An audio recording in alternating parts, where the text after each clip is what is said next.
VanMeans is our next guest, and she is joining us from St. Louis. She is the president and vision leader of Thrive St. Louis. It's one of the nation's leading pregnancy resource centers. 20 plus years of management experience Bridget has.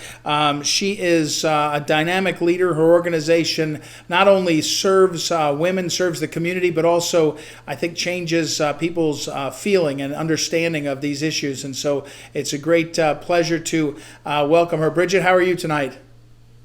Hey, I'm awesome. I have been on since minute one, and it has been fantastic. Well, I've been your faithful listener the whole time. You're great. Thank you, Bridget. So, Bridget, first thing, even though you wouldn't say, let me figure out how to answer this question well. Your target audience, when you say let's help women in need that are being lured or invited towards abortion, I guess the window of those women is probably the age is somewhere youngish, right? It's obviously age of pregnancy, but our focus is on college students, and a lot of the college students are inundated with the messages of pro-abortion, and these are, you can do what you want. How has the messaging changed in the years you've been doing this?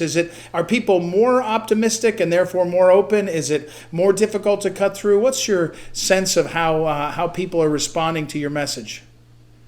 I think it's yes to both. Things are getting more and more polarizing, right? So we have kind of extremes, certainly on the left side. An interesting piece of data is that the college-age student is the most likely to have an abortion. So we're talking to the right people. And really, we see our audience as two audiences. So one is that abortion-determined woman.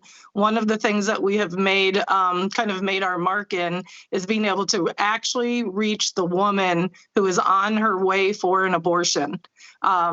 And so that has been a kind of a unique pivot. Oftentimes, pregnancy resource centers have been used in a nice way and in a sweet way to distribute diapers and distribute supplies to underserved women. But our partners were very specific about our mandate, and we do see it as a mandate. And that is, no, we want you rescuing babies that are on their way for abortion. So women... All right, we're sorry, we're having a technical difficulty. We'll try to get her back.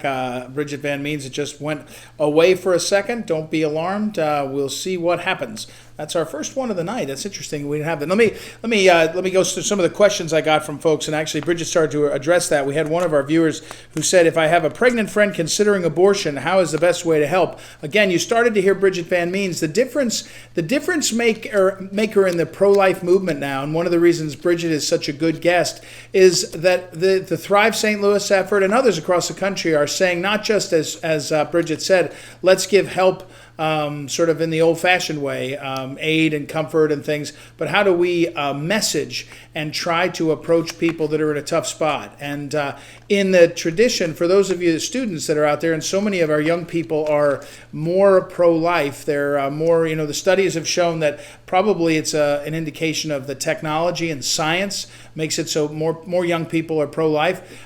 They are more open to the arguments about life, and they're more interested in how to make those arguments to other people. There we go. Bridget, you're back. Can you hear me? Yeah, we got kicked off. That's not a surprise. No, that's not a surprise. So I started to describe what you were starting to tell us, and I actually had a comment from a viewer saying, if I had a friend going for an abortion, going to the clinic, what's the best approach? And you were saying that's one of the things that you really felt called to do. And so continue to talk about that, please. Of course, we could talk about this all night because it's something that's so important. It's the greatest humanitarian crime in human history. 61 million abortions just in the United States. And so, yes, what we have to do is we have to be like the flight attendants. A lot of people are getting back on the planes. This last weekend was a big deal. The airlines were super busy. And one of the things we all note is that, especially as moms, the flight attendant explains to us that if we want to save our child, we have to put the oxygen mask on ourselves first.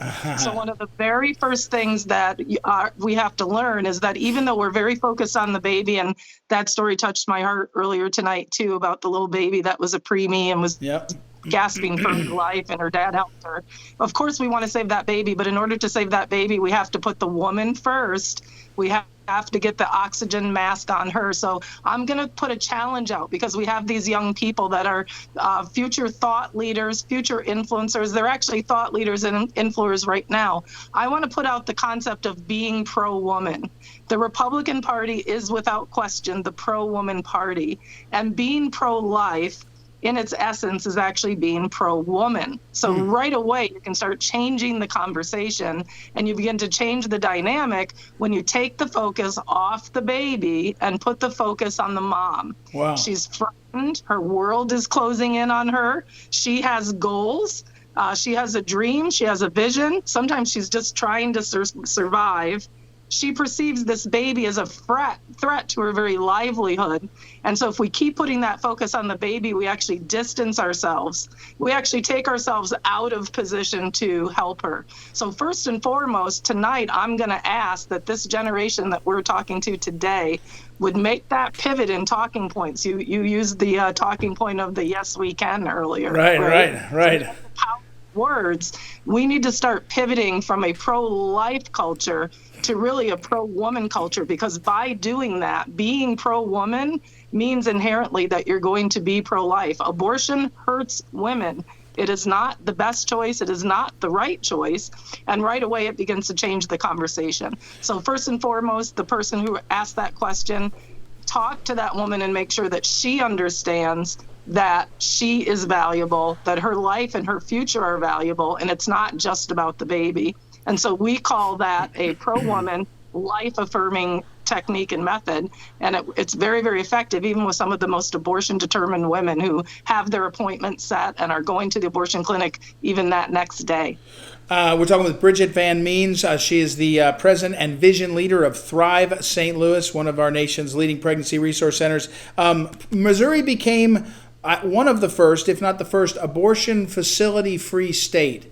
And so how did that happen? You know, a lot of people across the country... So, say that again? I said, we were the first. Yeah, how'd that happen? 2019. And people like you, Ed, you played a part in it. We call it a three-strand cord. So we have the most magnificent lawmakers in the country. So throwing that challenge out, life-affirming lawmakers who understood that the conversation needed to be around pro-woman legislation, which is automatically pro-life.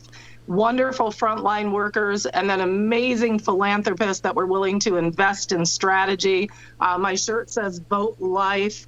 We really challenge people that you have got to vote for the pro-life candidate. You can imagine how significant that was, right? In 2016. Right. And we just really challenge people that this is the number one issue, and we need to unapologetically be pro-life voters. There's nothing that's more important than that for our country. And so that's how we did it, with a beautiful blend of frontline strategy and magnificent legislation. Young people, we're talking to the collegians. I know your challenge there, which I sort of stepped over my next question on my list, which you said this is what you can do, be pro-woman. But if you're a young person, the culture is against a lot of ways the conservative principles, right? It wants you to be more secular, at least, if not, godless. It wants you to be more promiscuous, or at least more, culturally act like that. All these things. What do you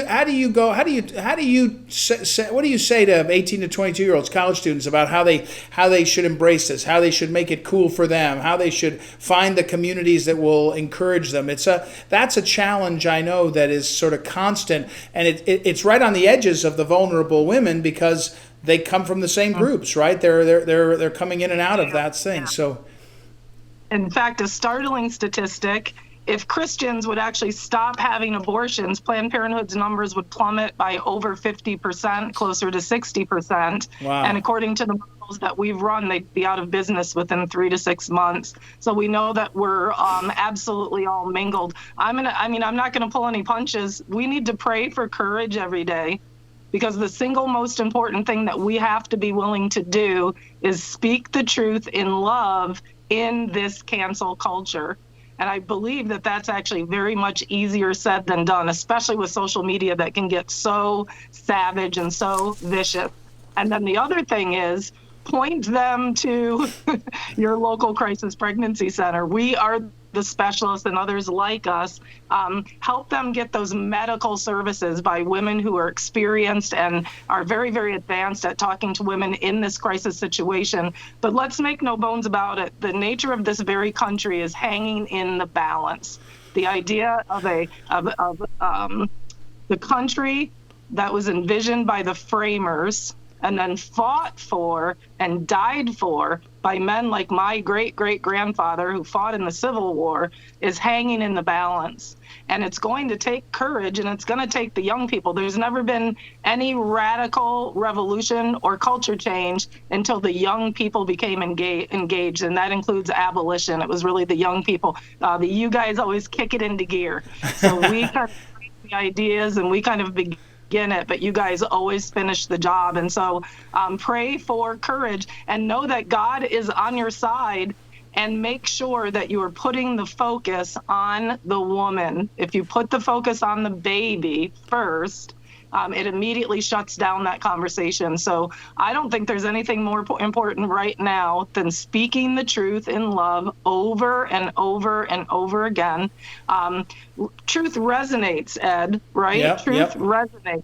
And if we keep speaking skillful truth, if we are showing mercy and compassion, if we are showing that the Republican Party, that the Conservative Party is the pro-woman party, where in fact the very culture itself builds itself around honoring women, protecting their virtue, protecting their safety, keeping them safe. Those are all the things that I found when I transferred from being a Democrat to a Republican. That's where I found dignity and safety and spirituality and all of these wonderful concepts. So the bottom line is there's no way around it. It is going to take courage.